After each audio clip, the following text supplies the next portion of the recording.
Nas nossas redes sociais um pequeno vídeo que dava uma chamada para o culto de hoje.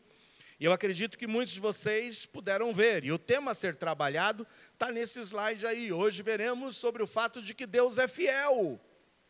E porque Deus é fiel, Ele cumprirá cada uma das suas promessas. Cada uma das suas palavras serão cumpridas.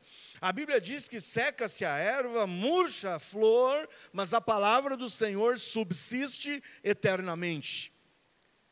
Jesus Cristo mesmo diz que passará o céu e a terra, mas as minhas palavras não hão de passar. Nós, olhando para o livro de Números, nos deparamos com uma realidade maravilhosa acerca de Deus. Quando o autor diz que Deus não é homem para que minta, e nem filho de homem para que se arrependa, porventura prometeria ele e não cumpriria. Nós temos um Deus que é fiel, fiel à sua palavra, fiel aos seus decretos, fiel a tudo que ele disse, de fato se cumprirá. No passado, no nosso país, e os mais antigos vão se lembrar disso, eu olho para o irmão Elias, que tem bigode, e naquela época lá, lembra, irmão Elias, quando falava que um fio de bigode era a palavra de um homem de que seria cumprida? Não precisava ter contrato, não precisava assinar, mas as palavras valiam. E hoje nós vivemos em tempos de inconstância, de mentiras, de infidelidade, tempos de quebra de promessas. Jogador de futebol começa o ano beijando o escudo do time e prometendo amor àquela equipe que ele vai representar. Não passa muito tempo, ele está beijando o escudo de outro time. Não é assim? Porque é uma relação contratual, é uma relação onde, na realidade, ele quer ver o que vai encher mais o bolso dele. Eu não condeno, porque você talvez trabalhe e também, se encontrar uma possibilidade de um reenquadramento na tua função e de poder prosperar e progredir na tua carreira, você também vai. Mas é claro que muitas vezes se vai sem cumprir a palavra.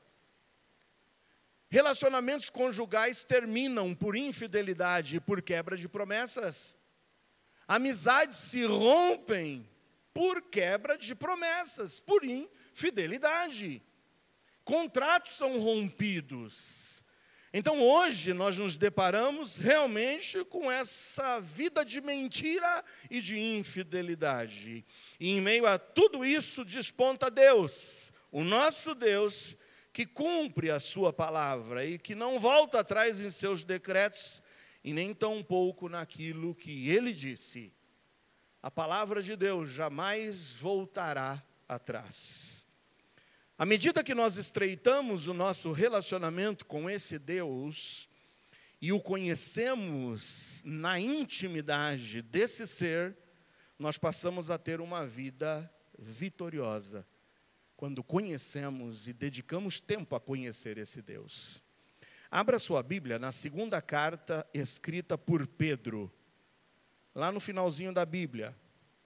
Se você vem do fim para o começo, nós temos Apocalipse, depois você tem Judas, tem as 3 cartas de João, e aí vem então as cartas de Pedro.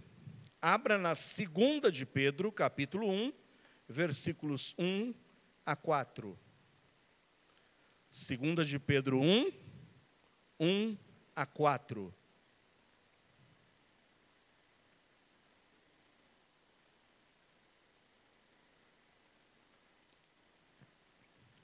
Encontraram? Amém? Simão Pedro, servo e apóstolo de Jesus Cristo, aos que conosco alcançaram fé igualmente preciosa pela justiça do nosso Deus e Salvador Jesus Cristo. Eu grifo aqui nesse versículo a palavra fé. Alcançaram fé. Versículo 2. Graça e paz. Sublinha isso, graça e paz vos sejam multiplicadas. Agora, como é que a gente multiplica a graça e como é que a gente multiplica a paz sobre nossas vidas? Isso vem pelo conhecimento de Deus e de Jesus Cristo, nosso Senhor. 3.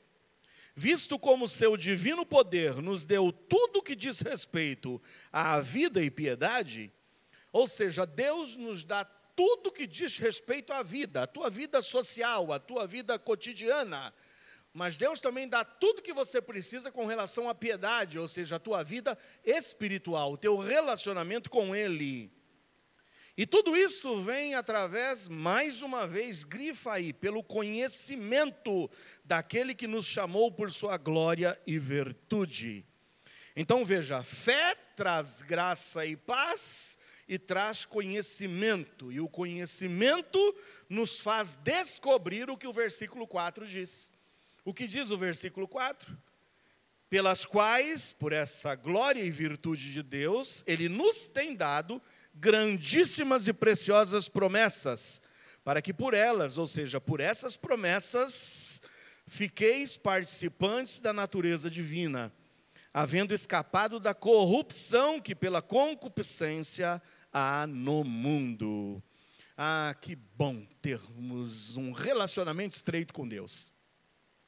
Que bom quando nós nos dedicamos a conhecer a Deus.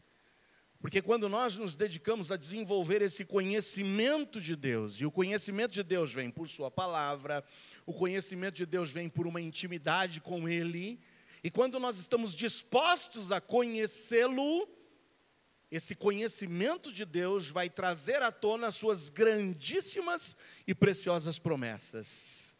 E promessas como nós já vimos aqui na introdução, que serão cumpridas na sua totalidade, porque Deus não volta atrás nos seus decretos, Deus não volta atrás na sua palavra. Então, conhecer a Deus, conhecer suas promessas, leva você e eu a uma vida vitoriosa. Então, vamos lá, precisamos conhecer a Deus. Quem é Deus?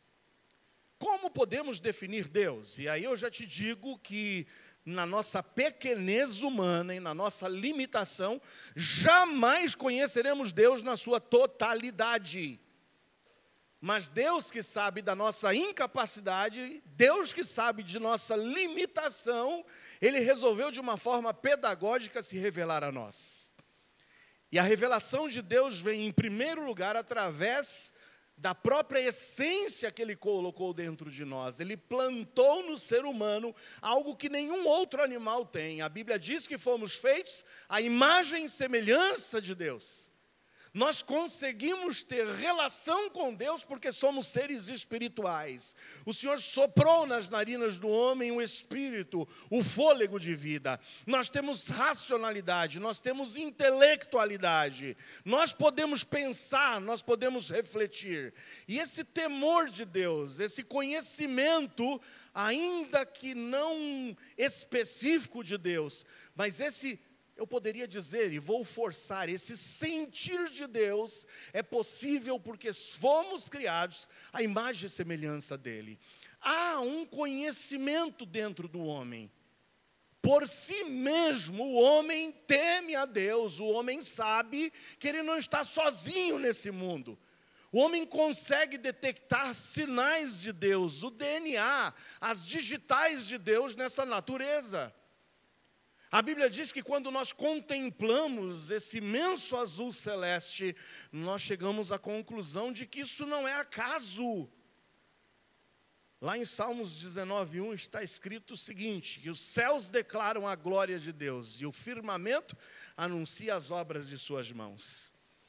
Lá em Romanos 1 nos diz que Deus se revela por todas as coisas que foram criadas.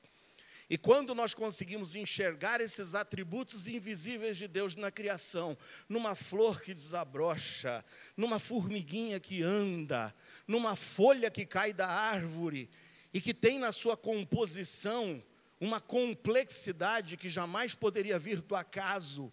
Quando nós olhamos para esse universo esplêndido, nós encontramos digitais, nós encontramos ali marcas de Deus, nós encontramos um design, um projeto desse Deus maravilhoso.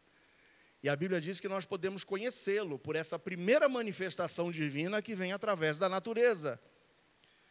Mas Deus é tão pedagógico, Deus é um professor por excelência, que Ele vem gradativamente se revelando a nós. E Ele se revela em segundo lugar por sua palavra. A palavra revelada de Deus que nós temos em nossas mãos, essa palavra inspirada, é uma prova da existência de Deus e nos conta um pouquinho como é esse Deus. Mas é claro que a maior revelação de Deus vem no envio do seu Filho Jesus. Quando os apóstolos, os discípulos se voltam para Jesus e perguntam, mostra-nos o Pai, e Jesus olhando para eles diz, quem me vê a mim, vê ao Pai. Porque eu e o Pai somos um. Jesus é a imagem do Deus vivente. Muito bem, nós temos aqui essa manifestação de Deus se revelando. E o que a palavra diz sobre Deus? Diz em primeiro lugar que Deus é um ser transcendente. Você consegue entender o que é transcendente? É um ser superior, é um ser sublime. A transcendência revela-nos um Deus que não pertence à criação. Ele não faz parte do que é criado, mas ele transcende, ele excede a toda essa criação e ao que foi criado. Isaías 55, 8 e 9 diz exatamente isso. O profeta Isaías, no capítulo 55, 8 e 9, diz, os meus pensamentos não são os vossos pensamentos, os meus caminhos não são os vossos caminhos, pois assim como os céus são mais altos que a terra, meus caminhos são mais altos que os vossos, e meus pensamentos mais altos que os vossos pensamentos. A Bíblia aponta um Deus transcendente, um Deus sublime, um Deus magnífico, um Deus que a gente não consegue apalpar, um Deus que a gente não consegue se aproximar. Nós temos aqui relatos bíblicos que colocam Deus como um ser distante, transcendente a toda a criação humana. Mas é tremendo e maravilhoso ver que esse Deus que se revela na sua palavra como transcendente, também é um Deus imanente. O que significa dizer que Deus é imanente? O atributo da imanência divina revela-nos um Deus que se relaciona com sua criação. Ele é excelso, ele é sublime, mas ele deseja relacionar-se com a sua criação. Ele não faz parte da criação, ele não foi criado, mas ele deseja relacionar-se com o que ele criou. A imanência de Deus está na palavra descrita no livro de Atos. Lá em Atos 17, versículos 25 e 28. Veja o que diz em Atos 17, 25 e 28. Ele mesmo, ou seja, Deus, é quem dá a todos a vida. É Ele mesmo quem dá a todos a respiração. É Ele mesmo quem dá a todos todas as coisas. Versículo 25 de Atos 17. Deus, embora seja sublime e excelso, é Ele quem nos dá todas as coisas, é Ele quem nos dá vida, é Ele quem nos dá respiração. Mas o versículo 28 também diz, porque nele, ou seja, em Deus, nele vivemos e nos movemos e existimos. Deus é um Deus excelso, sublime, transcendente, mas ao mesmo tempo Ele é um Deus imanente. E imanência e transcendência divinas se juntam num único ser. É como pregamos domingo passado. Ele é justo.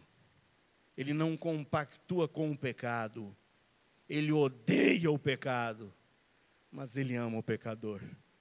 E a sua graça faz com que Ele deseje se relacionar com esse homem caído, a ponto de oferecer ao homem caído a graça e a salvação. Muito bem. Isaías 57, 15, nos relata um pouco dessa imanência e transcendência juntas. Isaías 57, 15. Olha o que diz. Porque assim diz o alto e o sublime, o transcendente, que habita na eternidade, ou seja, não foi criado, sempre existiu, e cujo nome é santo, puro, perfeito, que jamais poderia se relacionar e compactuar com o pecado. Num alto e santo lugar habito. Mas aí veja a imanência desse Deus. Eu habito num alto e santo lugar, mas também eu habito com o contrito e com o abatido de espírito, para vivificar o espírito dos abatidos e para vivificar o coração dos contritos.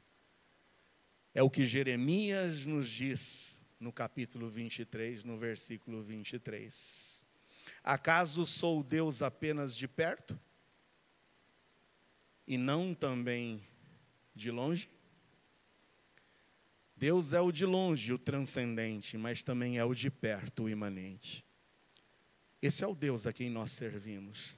Esse é o nosso Deus, que está sentado num alto e sublime trono, mas que não é aquele velho barbudo, pintado e rotulado por alguns, com um cetro nas mãos e simplesmente despejando fogo e juízo de suas mãos. Mas Ele é o Pai amoroso que se compadece dos seus filhos e que deseja estar com o contrito e com o abatido de espírito para tornar a dar vida e alegria a estes. Não é à toa que mais uma vez eu te repito que o conhecimento de Deus e de suas promessas não tem como não nos levar a uma vida vitoriosa. Promessas de Deus aos salvos. Quais são as promessas de Deus aos salvos? Quais são essas promessas desse Deus imanente a cada um daqueles que contritos se aproximam dele, que com sinceridade se aproximam dele? Essas promessas, e mais uma vez eu só quero ilustrar para você o significado de promessa. Promessa é um compromisso de fazer. Promessa é um compromisso de dar ou dizer alguma coisa, é ação ou efeito de prometer, é um juramento, é um voto. Por que nós podemos crer nas promessas de Deus? Por que nós podemos, de fato, acreditar que o que Ele falou na sua palavra será verdade e será cumprido? Por quê? Eu quero te dar ao menos 4 razões pelas quais nós podemos crer em Deus. Por que que não devemos duvidar de suas promessas? Primeiro, porque Ele é infalível. Se você gosta de anotar os versículos, anote aí. Veja o que diz em Josué 23:14. Josué 23:14. Em Josué 23:14 está escrito: vós bem sabeis, com todo o vosso coração e com toda a vossa alma, que nenhuma só palavra falhou de todas as boas coisas que falou de vós o Senhor vosso Deus. Todas vos sobrevieram, nenhuma delas falhou. Olha que interessante, nada falhou, nenhuma só palavra falhou. Todas as palavras ditas por Deus, nenhuma delas falhou. Deus é infalível, e você pode dizer amém ou não? Ele não falha. Quantas vezes você prometeu e falhou? Quantas vezes você disse e não levou adiante? Mas Deus é infalível. Obrigado, Aline. Aline é uma mulher observadora. Ela estava ali vendo o pastor, coitado, está se derretendo ali. E um ventilador simplesmente ventilando nada. Nada. Aí ela vai, sai do seu lugar, vai até ali. E obrigado por atender ao apelo de Aline, tá bom? Agora estou mais fresquinho, ventilado, que maravilha. Deus é bom o tempo todo Deus é bom, e a Aline também, graças a Deus, né? Deus é imutável. Olha o que diz ali em Malaquias 3:6. Malaquias 3:6. Porque eu, o Senhor, não mudo. Por isso vós, ó filhos de Jacó, não sois consumidos. Deus diz, eu sou o Senhor e eu não mudo. Deus não somente é infalível, e Josué diz, nenhuma das palavras ditas por Deus falhou até hoje. Ao mesmo tempo em que o profeta Malaquias diz que o Senhor afirma acerca dele mesmo, eu sou o Senhor e não mudo, ele é imutável.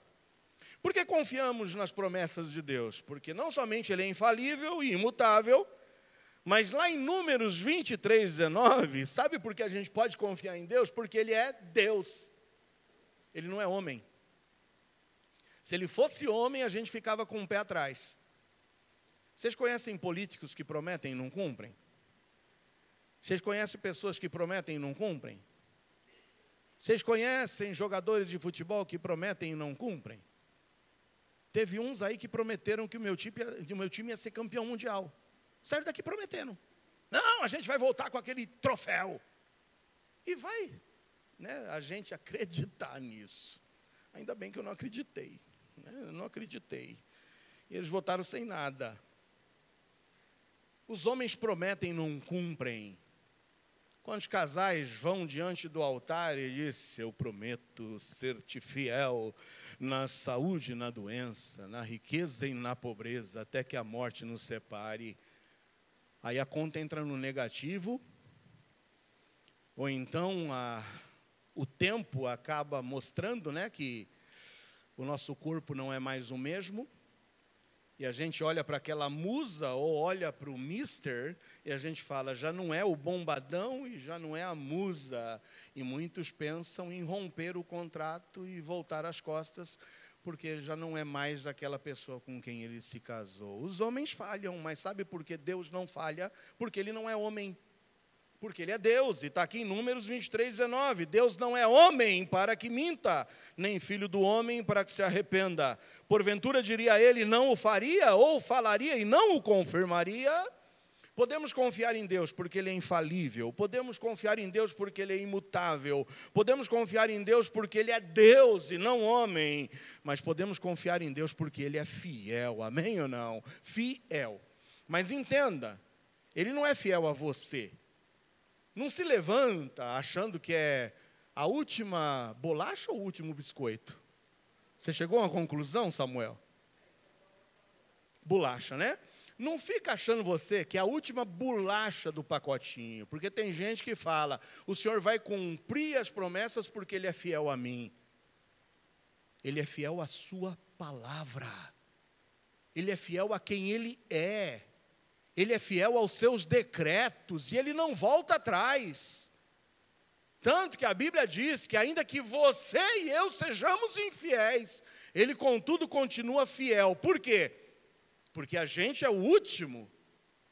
Porque a gente é merecedor, é isso? Contudo eu permanecerei fiel, porque eu não posso negar a mim mesmo. O Senhor é fiel. Em Deuteronômio 7, 9 diz: saberás, pois, que o Senhor teu Deus, Ele é Deus, o Deus fiel, que guarda a aliança e a misericórdia até 1000 gerações aos que amam e guardam os seus mandamentos. Deus é fiel, e porque Ele é fiel, Ele cumprirá cada uma das suas promessas. E sabe quais são as promessas de Deus aos salvos? E eu vou falar aqui as promessas de Deus aos salvos. E eu quero ouvir aqui e tentar no meu salvômetro. O salvômetro é o medidor de salvos, tá bom? Eu vou ligar o salvômetro e eu vou perguntar para vocês: quantos aqui são salvos? Diga amém. Amém. O salvômetro deu uma oscilada para cima, mas tem gente que não responde com convicção. Nós podemos saber se somos salvos ou não? Sim ou não? Sim ou não? Quantos aqui têm certeza da salvação? Diga amém. Amém. Opa, melhorou. O salvômetro já foi lá para cima. E a minha pergunta para ti é: você é salvo? Amém. Aí, amém. Samuel, gostei. Amém. Pelo menos Samuel. Vamos fazer um checklist rapidinho? O checklist para saber se a gente é salvo. Houve um dia na tua vida em que você nasceu de novo?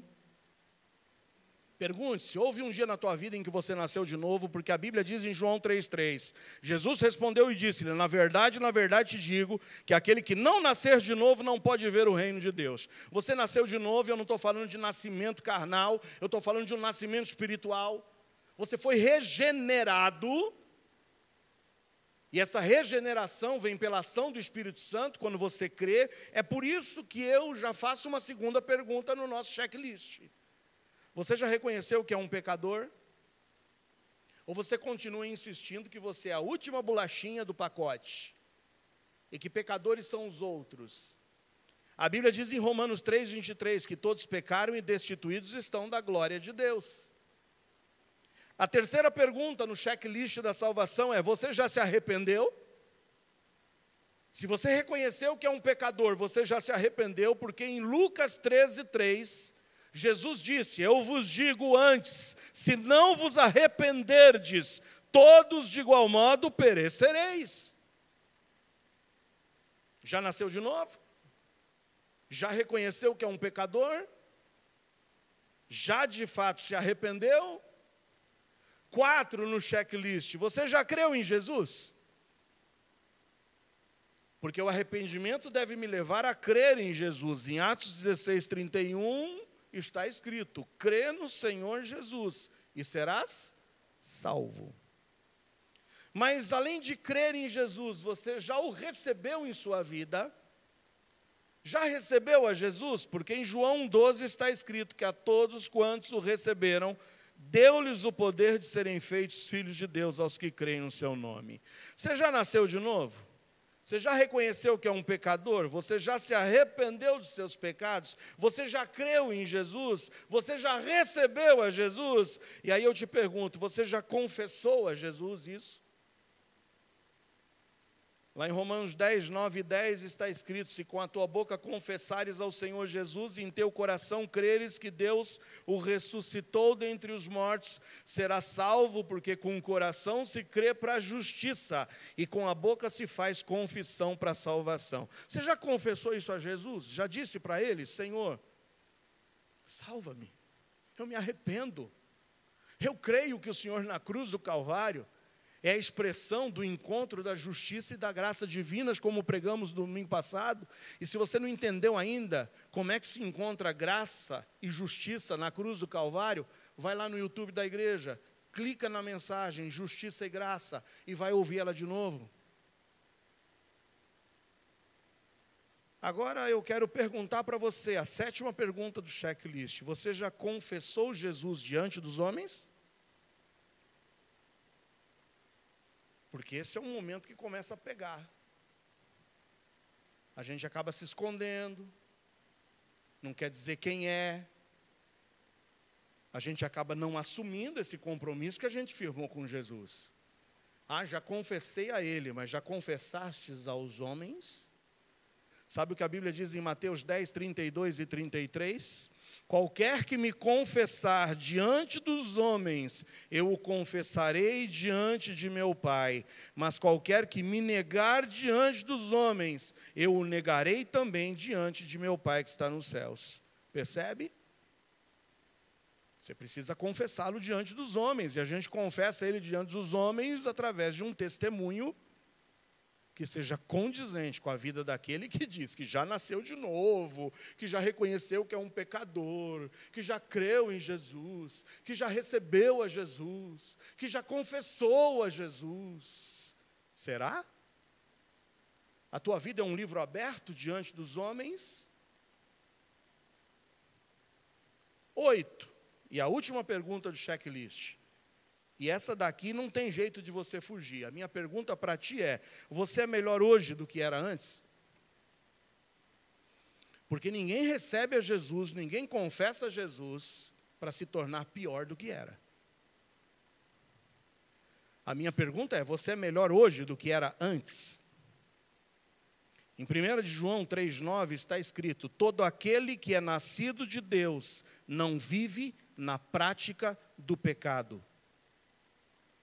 Pois o que permanece nele é a divina semente. Ora, esse não pode viver pecando, porque é nascido de Deus.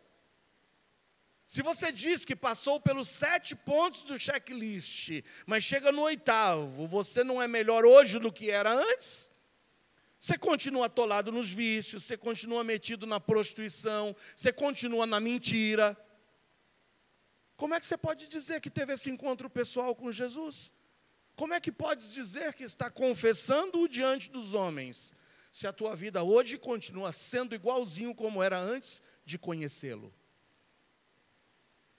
Então, o que eu vou te falar a partir de agora são promessas de Deus para os salvos. Se você não passou no checklist, vai acertar a tua vida com Deus primeiro. Porque uma das promessas de Deus é de que aquele que crê não será julgado, mas o que não crê já está condenado. Essa é uma promessa dele. Para aquele que leva a vida de qualquer jeito. Nós precisamos e nós devemos ter convicção da nossa salvação. É isso que está escrito na primeira carta de João 5,13. Estas coisas vos escrevi a vós, os que credes no nome do Filho de Deus. Para quê? Para que saibais que tendes a vida eterna e para que creiais no nome do Filho de Deus. Deus quer que você saiba que você tem a vida eterna. Convicção não é arrogância. Convicção de salvação não é soberba. Convicção de salvação é crer na palavra de Deus que não falha. Crer nas promessas de Deus que serão todas elas cumpridas. Nós somos salvos e mais uma vez repito, não por nossa justiça própria, mas pela graça de Deus. E louvado seja Deus por isso. Vamos lá. Promessas de Deus aos salvos. Hoje eu vou brincar com um acróstico, tá bom? Imagina aí, se você faz anotações, escreve aí promessa na vertical. Escreve promessas. P-R-O-M-E, tá bom?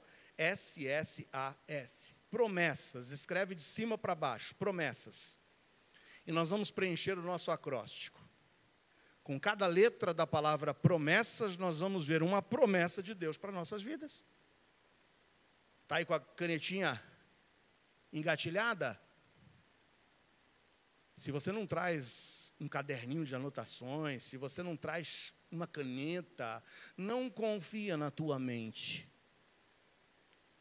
Um dos meus professores dizia o seguinte: mais vale um lápis curto do que uma memória comprida. Mais vale a gente ter um cotoquinho de lápis e um papelzinho para anotar do que confiar na memória. Mas ainda bem que a tecnologia é boa hoje, né?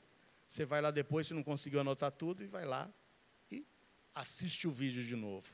Mas vamos lá, promessas com P. O que o Senhor nos promete com P? Quer ver o que Ele promete para a gente com P? Abre a Bíblia em Romanos 5. Nós vamos ler de 1 a 11, porque na realidade nós vamos preencher o P e o R nesse texto bíblico de Romanos 5, 1 a 11.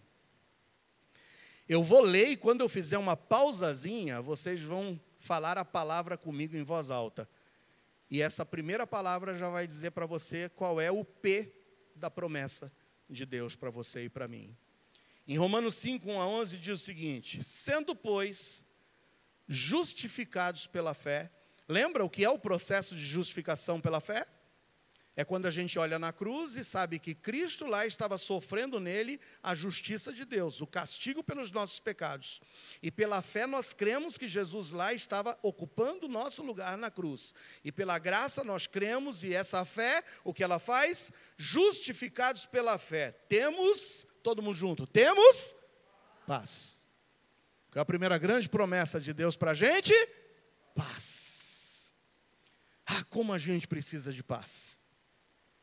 Paz primeiro com a gente mesmo.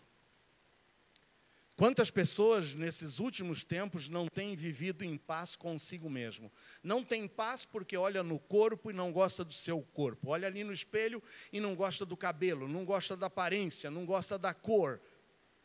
Tem alguns que não vivem em paz, inclusive, porque hoje estão empurrando para a gente uma ideologia que diz que tem pessoas hoje que olham no espelho e nem sequer sentem em paz e tranquilidade com a sua sexualidade. E tem muita gente sem paz interior, precisa resolver o seu problema primeiro. Mas nós temos um grande problema também, que nós precisamos ter paz com Deus. Porque o pecado trouxe inimizade entre Deus e a gente. Então a gente precisa resolver o problema de ter paz interior com a gente mesmo, precisamos resolver o problema de ter paz com Deus, mas precisamos resolver o problema de termos paz uns com os outros. Por isso que a cruz é o local onde a gente se reconcilia com tudo e com todos. Porque é na cruz onde, quando eu creio em Jesus como meu Salvador e sou justificado pela fé, eu passo a ter paz com Deus. E tendo paz com Deus, eu terei a paz de Deus no meu interior. Porque só quem tem paz com Deus pode ter a paz de Deus no seu interior. E tendo a paz de Deus no seu interior, pode ter a paz com todos os homens. É por isso que a Bíblia diz, sendo, pois, justificados pela fé, temos paz com Deus por nosso Senhor Jesus Cristo, pelo qual também temos entrada pela fé a essa graça, na qual estamos firmes e nos gloriamos na esperança da glória de Deus. E não somente isto, mas também nos gloriamos nas tribulações, sabendo que a tribulação produz a paciência a experiência, a experiência a esperança. A esperança não traz confusão, porquanto o amor de Deus está derramado em nosso coração pelo Espírito Santo que nos foi dado. Paz com Deus, paz de Deus, através do Espírito Santo que em nós vem habitar. 6, porque Cristo, estando nós ainda fracos, morreu a seu tempo pelos ímpios, porque apenas alguém morrerá por um justo, pois poderá ser que pelo bom alguém ouse morrer. Está falando de uma iniciativa que talvez você pudesse ter. Você daria a sua vida por alguém? Talvez se fosse alguém muito justo, não é mesmo? Talvez se fosse alguém muito bom, você daria a sua vida. Talvez você desse a vida pelo seu filho, talvez você desse a sua vida pelo seu cônjuge, não sei. Mas você daria a sua vida por um assassino? Você daria a sua vida por um mentiroso?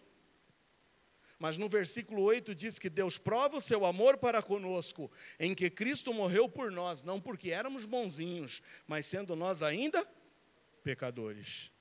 Logo muito mais agora, sendo justificados pelo seu sangue, seremos por ele salvos da ira ou da condenação.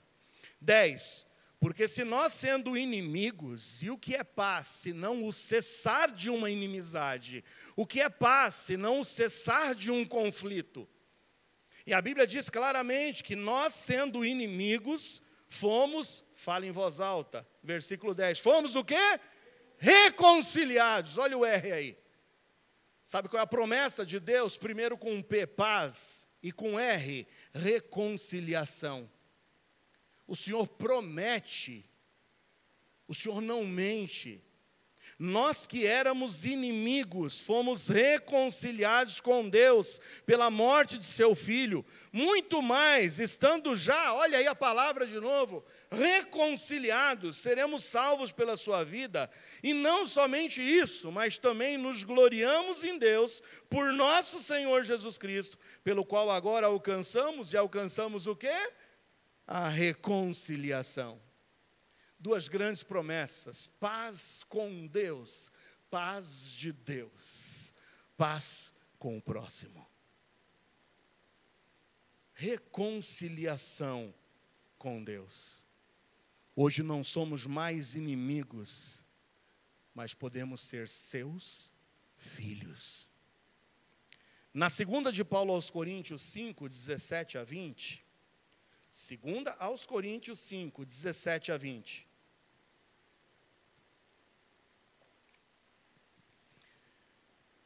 olha o R aí ainda, da reconciliação.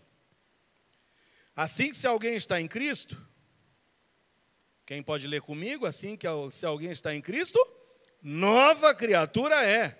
As coisas velhas já passaram, eis que tudo se fez novo. E tudo isso provém de Deus, que nos o quê? Reconciliou consigo mesmo, por Jesus Cristo, e nos deu um ministério.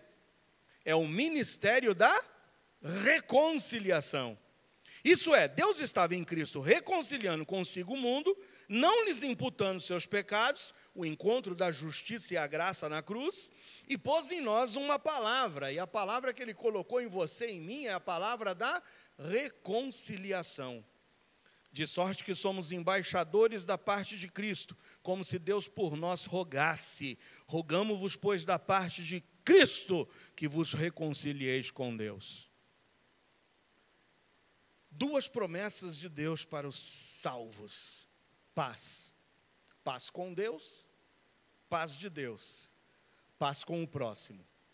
Porque fomos reconciliados com Deus, sendo pecadores e inimigos dele. E sabe o que cabe a você e a mim?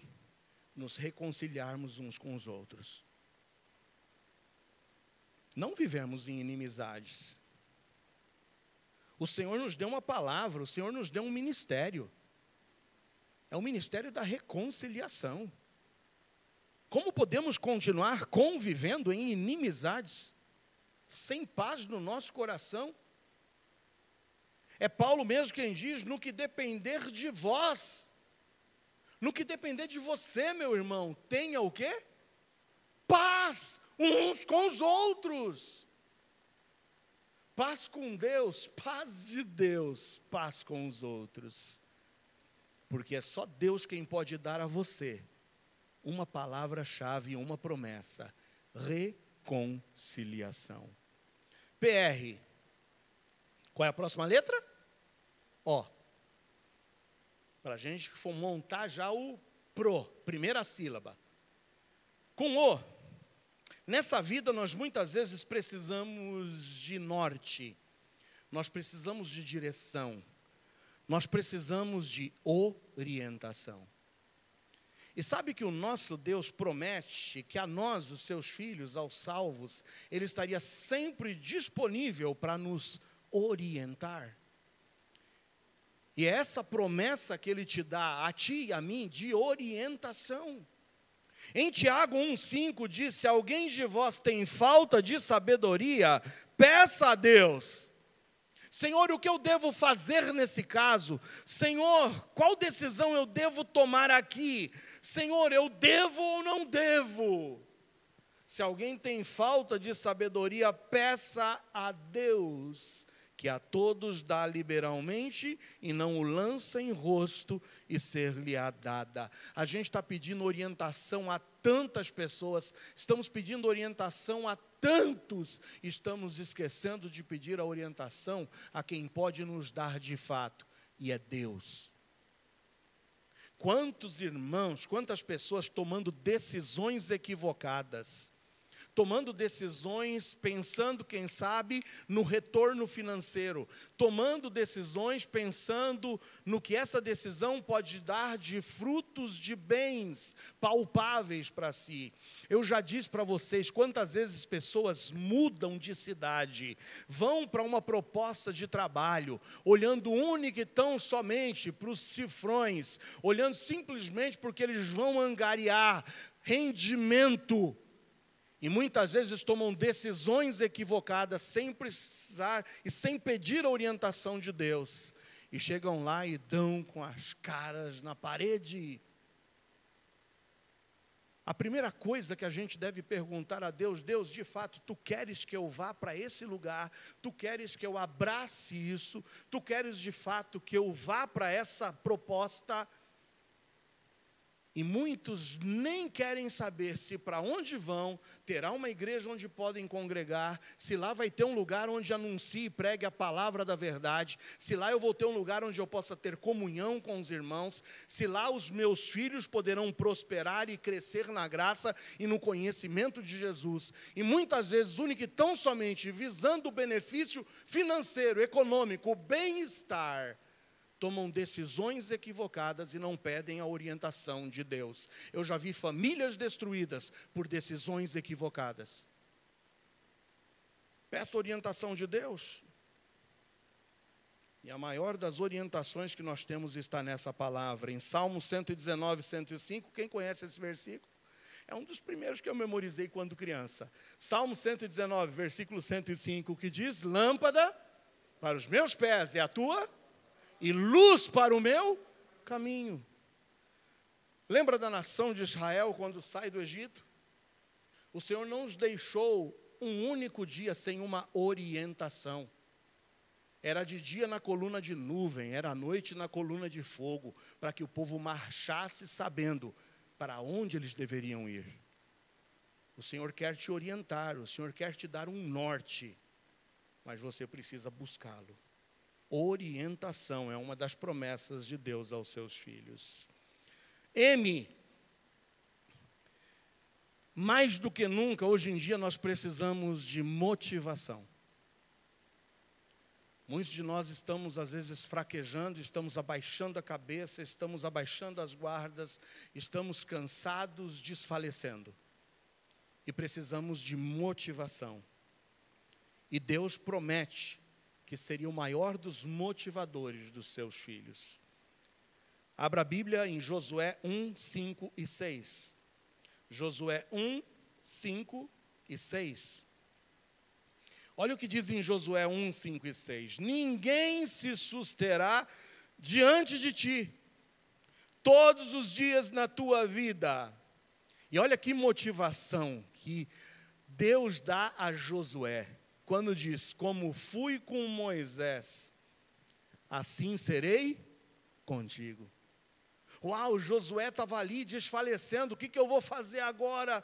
Para onde eu vou? Moisés morreu. O povo está querendo que eu lidere, eu não conseguirei, eu não sei o que fazer.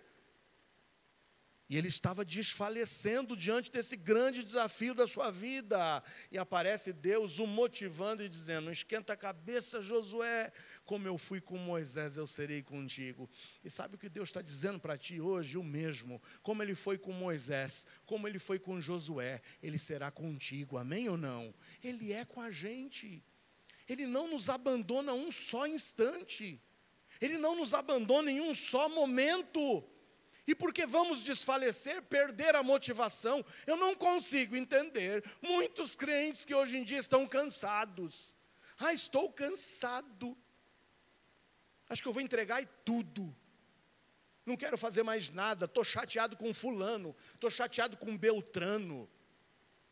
Não olhe para as pessoas, olhe para Deus. Porque é Deus quem está dizendo, como fui com Moisés, eu serei contigo.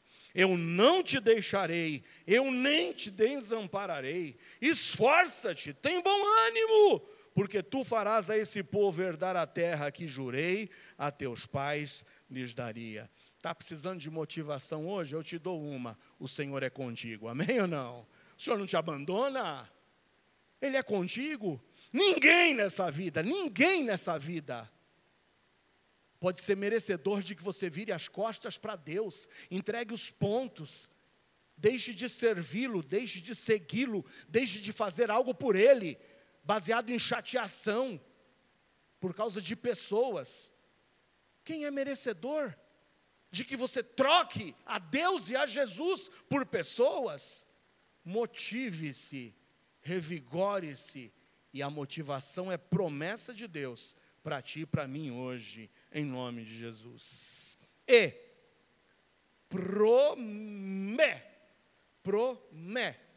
com E. 1 de Paulo a Coríntios 10, 13. Olha o que diz na 1 de Paulo aos Coríntios 10, 13. Alguém conhece esse versículo de cor? Não veio sobre vós tentação, senão humana, mas fiel é Deus, que vos não deixará tentar acima do que podeis, antes, com a tentação dará também o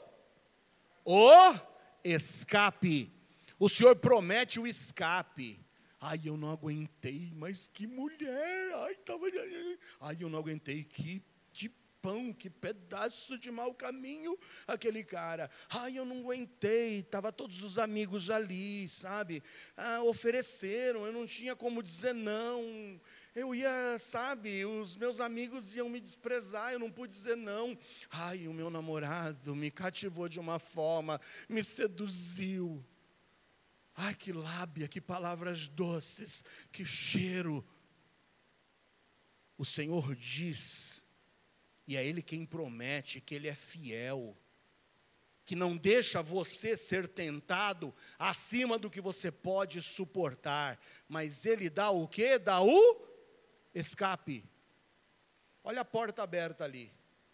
A porta de escape está ali, o pecado está aqui. A gente vai de encontro ao pecado. A gente cai no pecado. A gente diz, foi mais forte do que eu.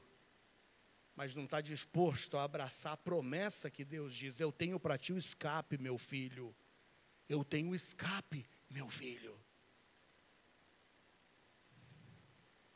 E junto com o escape, sabe o que vem? S.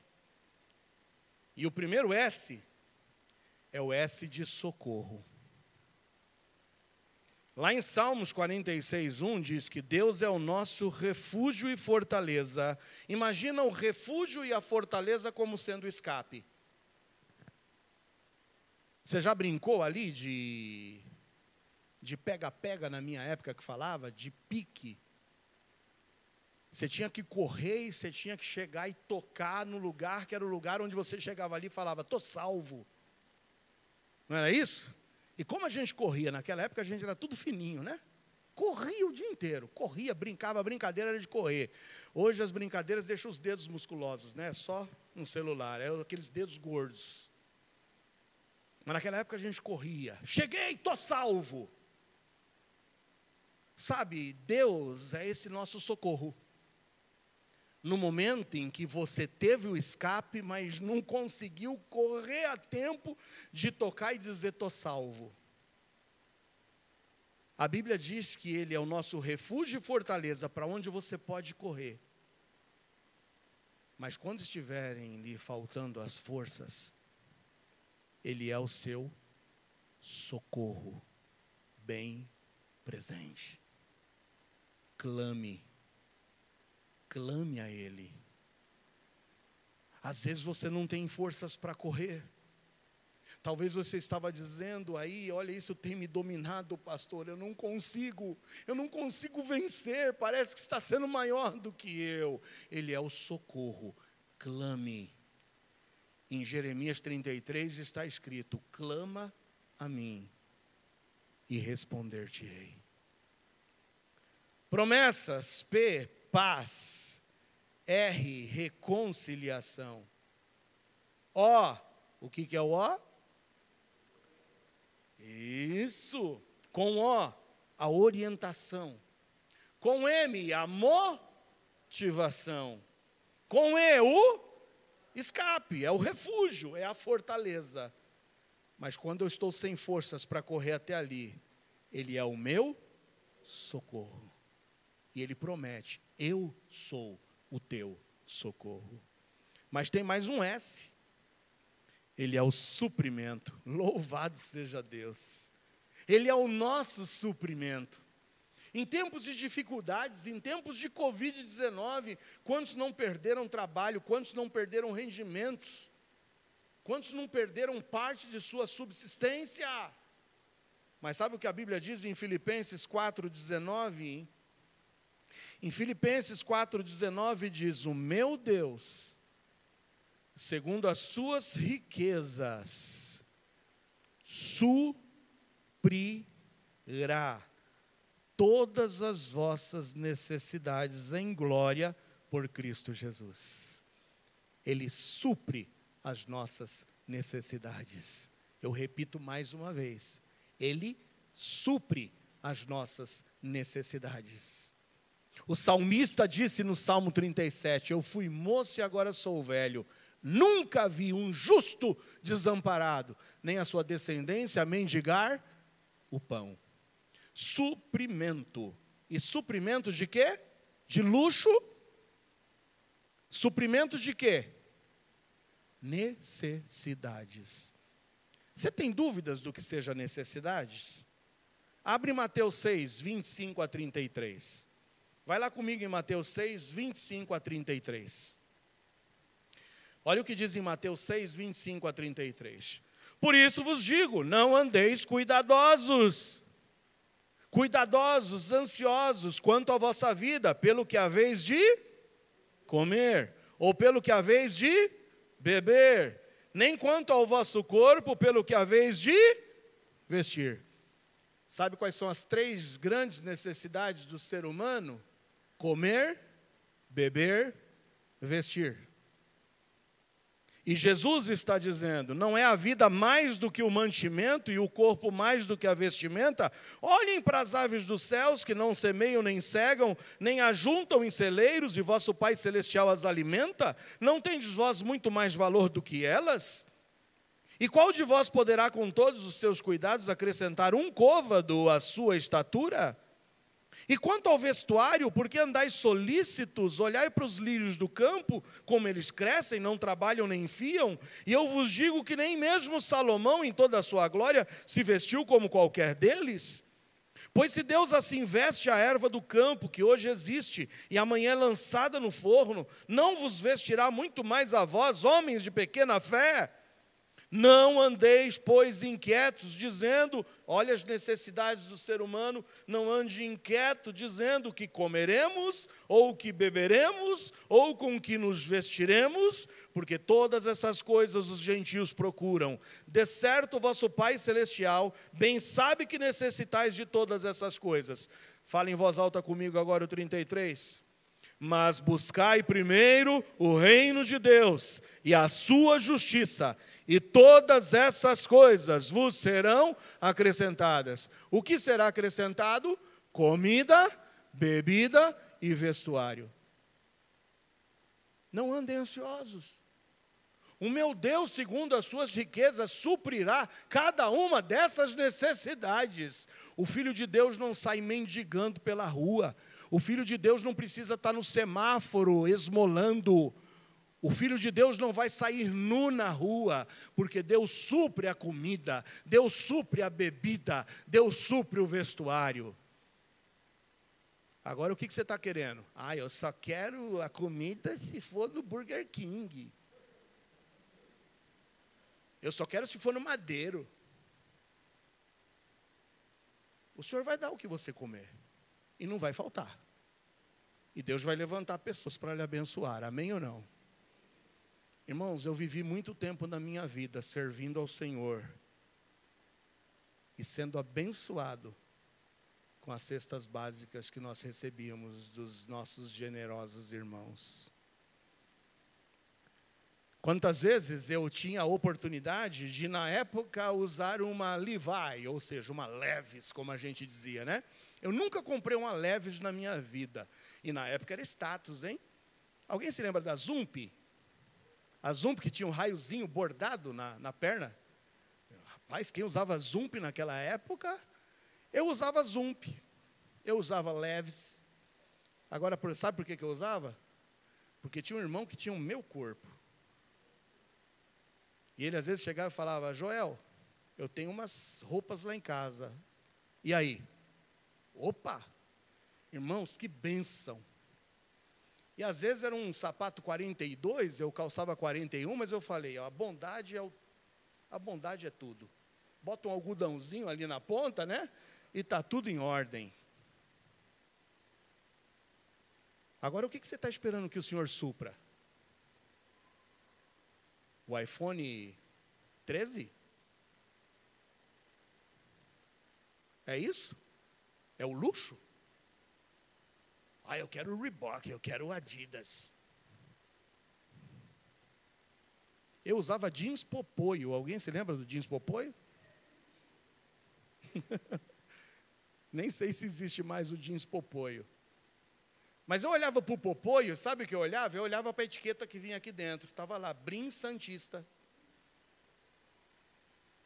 Aí você pegava a Levi's, estava lá, Brim Santista. A única coisa que a etiqueta de um era Popoio e a outra era Levi's. Vem o Popoio. Eu nunca me esqueço que eu tinha a maior vontade de ter um All-Star. Mas quem não tem All-Star, caça com topper. Aí eu comprei um topper. Nem existe mais o topper. Comprei um topper branco, cano longo. Peguei uma gilete, raspei o símbolo da topper. Aí peguei a caneta, desenhei uma estrela e escrevi All Star Converse. E saí desfilando com o meu All Star, pirateado por mim mesmo. O Senhor promete suprir cada uma das nossas necessidades. Meu pastor dizia, Deus promete o pão. A manteiga é luxo. Se vira o pão, dê graças a Deus. E se vira a manteiga, é porque o meu Deus, segundo as suas riquezas, é tão generoso que faz muito mais além do que a gente podia imaginar. Dê graças a Deus pelo suprimento em tempos de pandemia. Dê graças a Deus, porque Deus tem levantado pessoas para te abençoar. Dê graças a Deus por ter pelo seu jeans, que seja lá sem marca. Dê graças a Deus pelo calçado que não tenha marca. Dê graças a Deus que seja lá pela comida que você compre com a grife lá do atacadista, porque é mais barato. Louvado seja Deus, mas o que Deus disse é que nunca vai faltar o alimento na nossa mesa, amém ou não? Seja grato a Deus, não seja ingrato. Não seja ingrato.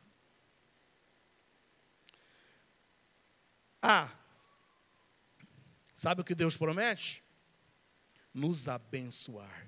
Amém ou não? Nos abençoar. Salmo 115, 11 a 13. Salmo 115, 11 a 13 diz o seguinte: vós, os que temeis ao Senhor, confiai no Senhor. Ele é o vosso auxílio e o vosso escudo. O Senhor que se lembrou de nós, abençoará. Abençoará a casa de Israel, abençoará a casa de Arão, mas abençoará os que temem ao Senhor, tanto pequenos como grandes. Amém ou não? Ele abençoa Jacó, ele abençoa Arão, mas ele abençoa todos quantos o temem. Seja alguém temente a Deus, ele promete te abençoar. E quantos aqui podem dizer, sou abençoado, pastor? Diga amém.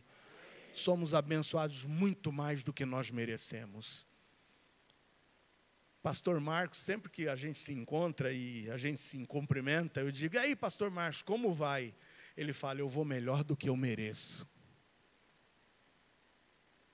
Sabe que isso é uma realidade? Se você está vivo, a gente está vivo, é porque a misericórdia do Senhor foi derramada sobre a tua e a minha vida. E Ele nos abençoou com o fôlego de vida. Nós estamos melhores do que nós merecemos. E o último S. Relembrando, vamos ver se vocês estão comigo? P. R. O. M. E. Abre o olho. Escape. Está faltando a força? S, socorro, clama a Ele. O outro S, suprimento. Aí vem o A, abençoar. E o S, para encerrar, segurança. E eu digo segurança de salvação, você precisa. O Senhor promete nos dar segurança, é aquela segurança que Paulo tinha. Eu sei em quem eu tenho crido, e eu estou bem certo que Ele é poderoso para guardar o meu depósito até aquele dia. É a segurança que Paulo tinha de dizer, eu combati o bom combate, eu terminei a minha carreira, mas eu guardei a fé. Desde agora, o Senhor, o justo juiz, tem para mim reservada a coroa da justiça, mas não somente a mim, mas a todos quantos amarem a sua vinda. O Senhor te quer seguro, seguro da salvação que há em Cristo Jesus. João 6,37, todo o que o Pai me dá virá a mim, e o que vem a mim de maneira nenhuma, o lançarei fora. João 5,24, na verdade vos digo, que quem ouve a minha palavra e crê naquele que me enviou, tem a vida eterna, não entrará em condenação, mas passou da morte para vida. João 10, 28 e 29, dou-lhes a vida eterna, nunca hão de perecer, ninguém as arrebatará da minha mão. Meu Pai que mas deu é maior do que todos, e ninguém pode arrebatá-las da mão de meu Pai. Hebreus 13, 5 e 6, Porque ele disse: eu não te deixarei, nem te desampararei, e assim com confiança ousemos dizer: o Senhor é o meu ajudador, e eu não temerei o que me possa fazer o homem. Você e eu, nós precisamos ter convicção de nossa salvação, porque João disse: essas coisas vos escrevi, a fim de que vocês creiam no nome do Filho de Deus, e para que saibais que tendes a vida eterna, e para que creiais no nome do Filho de Deus. 1 João 5,13. 2 de Tessalonicenses 3,3. Fiel é o Senhor, o qual vos confirmará e guardará do maligno. Nós temos segurança contra as investidas do maligno. Nós temos segurança de perdão. 1 João 9. Se confessarmos os nossos pecados, Ele é fiel, Ele é justo para nos perdoar os pecados e nos purificar de toda injustiça. Pecado confessado, pecado perdoado. Pecado confessado, pecado perdoado. Mas vejam que existe o condicional: se confessarmos. Não esconda os seus pecados de Deus. Não é possível. Nós não conseguimos nos esconder de Deus. É por isso que em Provérbios 28,13 está escrito que quem esconde os seus pecados não prospera, mas quem os confessa e os abandona encontra misericórdia. Se você confessou os seus pecados ao Senhor, quando Satanás quiser te lembrar do teu passado, que já foi perdoado e cravado na cruz do Calvário, quando ele quiser te trazer à memória o teu passado, lembre a Satanás sobre o futuro dele. Diga: Satanás, não venha me acusar do meu passado, eu só quero te lembrar de qual será o teu futuro: derrotado, lançado no lago de fogo e enxofre. Concluo dizendo que nesse mundo de inconstância, de mentiras, de quebras de promessas, de infidelidade, nós podemos confiar em Deus. Nós podemos confiar em Deus, pois Ele cumpre a sua palavra e não voltará atrás jamais em nenhum dos seus decretos e nem tampouco em suas promessas. Encerro lendo o que Paulo escreveu a Timóteo na segunda carta, no capítulo 2, nos versículos 11 a 13. Fiel é esta palavra: se morremos com Ele, também com Ele viveremos. Se perseverarmos com Ele, também reinaremos. Se o negarmos, Ele também nos negará. Mas se somos infiéis, Ele permanece fiel, porque não pode negar-se a si mesmo. Deus é fiel. Deus é fiel.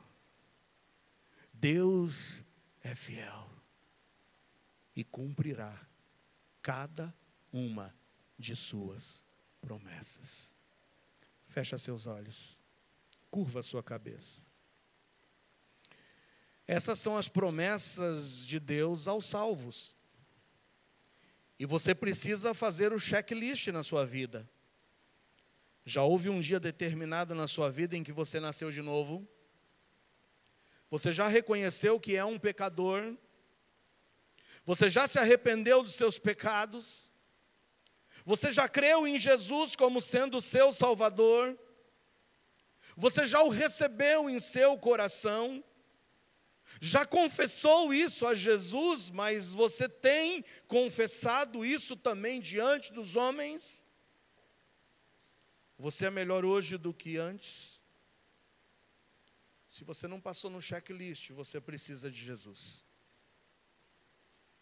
E se você quiser que essas promessas, de fato, sejam reais na tua vida, você precisa, hoje, entregar-se a Jesus. Você precisa hoje, de fato, abrir o seu coração a Jesus.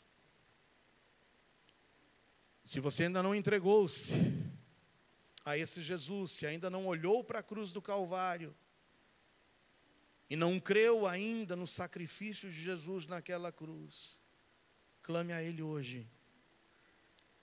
Diga: ó Deus, eu me arrependo dos meus pecados. Eu me arrependo, Senhor, realmente, de tudo que fiz contra Ti. Eu hoje creio em Jesus como sendo o meu Salvador. Eu quero hoje paz. Eu quero hoje me reconciliar. Eu quero hoje abrir o meu coração à orientação dessa palavra para a minha vida. Eu quero ser motivado. Eu quero ter a força para ter o escape. Eu quero esse socorro bem presente na hora da minha angústia. Eu quero descansar nesse suprimento. Eu quero de fato ser abençoado e sair daqui seguro da minha salvação. Entregue-se a Jesus. Mas se você já o tem como Salvador, hoje é dia de você firmar-se nessas promessas. Esse é o nosso Deus, um Deus de promessas. Fica em pé, vamos louvar ao Senhor com esse cântico. Traga essa melodia do fundo do seu coração. Descansa nessas promessas. Descansa nesse Deus que não mente. Descansa nos braços desse Senhor que diz: eu jamais te deixarei, eu jamais te abandonarei.